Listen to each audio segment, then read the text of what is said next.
Harka fuunee jirra jirtu hordoftoota chaanaalii kiyya hundi keessanuu nageenya kiyya kan jaalalaa kan gammachuu bakka jirtan maratti sin biraa gahu har'as viidiyoo biraatiin walitti deebinee jira.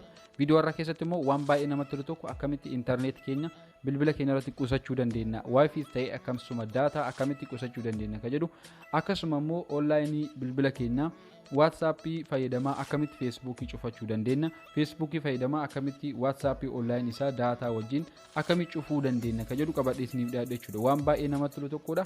Akka isinitti tolu immoo abdii guddaan qaba. Namoonni chaanaal kiyya haaraa dhuftan yoo jiraattan chaanaal kiyya subscribe godhaa, akkasuma immoo viidiyoon kun yoo isinitti tole like godhuu hin dagatina jechuudha. Jalqabarra barnoota kanatti darbuun dura Google Play Store keessa ni galtu. Egaa Play Store keessa galtanii kaatanii gubbaa kanarratti maal jettanii barreessitu internet guard app jettanii ni barreessitu. Egas booda appii kana buufattu jechuudha. Appiin kun haala argaa jirtan kana yeroo isinii baname internet guard data saver firewall kedhu haala argaa jirtan kanaan download gootu. Anamma download godhee jira, open godhee isin garsiisa. Jalqaba yeroo bantan haala kanaan kan isinii banamu. Egas booda iddoo kanarratti ni tuqxu isa kana ni bantu jechuudha. Akkasuma immoo okay ka jedhu kana ni tuqxu. Haala argaa jirtan kanaan yeroo inni haala kanaan isinii fide irraa deebitu.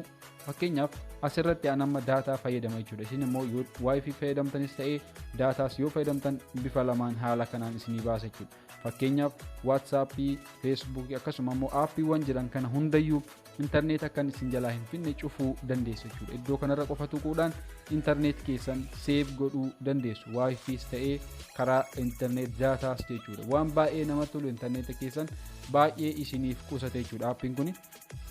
Fakkeenyaaf mee WhatsApp keessa galee akkamitti qusachuu dandeenya ka jedhu isin garsiisa. Fakkeenyaaf WhatsApp kana kun haala argaa jirtan kanaan daataa kana cufee jira. Online jiraachuu kiyyas namni nan argu, namaaf yoo barreesses namni sun hin taruuf jechuudha. Meseejiin an barreessuuf bira hin gahu jechuudha. Fakkeenyaaf mee WhatsApp irra galee nama haa barreesse ilaalu. Haala argaa jirtan kanaan WhatsApp irra galee mee nama kanaan haa jedhuuni. Haala argaa jirtan kanaan meseejiin kunoo an onlaayiniidha kan jiru. Haala argaa jirtan kanaan jala kanatti hin deemu. Kunoo gubbaa kanarratti akkuma argaa jirtan daataan kiyya banaa jira jechuudha. Waan biraa yoo seene baay'ee dalaga jechuudha. Fakkeenyaaf isa sammee irraa banee akkamitti akka inni dalagu isin agarsiisu. Kunoo haala argaa jirtan kanaan mee WhatsAppicha keessa galee haalaallu. Kunoo haala argaa jirtan kanaan akkuma baneen raayitii godhee jira jechuudha. Fakkeenyaaf ilaala haala argaa jirtan kanaan raayit goona. Baay'ee waan namatti toludha. Akkanatti itti fayyadamuu dandeessu. Aappii keenya wantoota hedduudha kan cufu asirratti.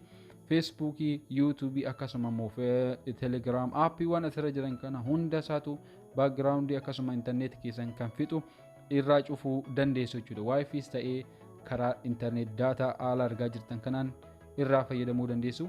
Akka isinitti tolu abdii guddaan qaba. Barnoota kana yoo isinitti tole viidiyoo keessan kan biraan gahu hin dagatinaa share godhuudhaan. Barnoota biraa hanga qabadhee walitti deebinutti viidiyoo kana wajjin turtii gaarii isiniin jedha. Nagaan tura.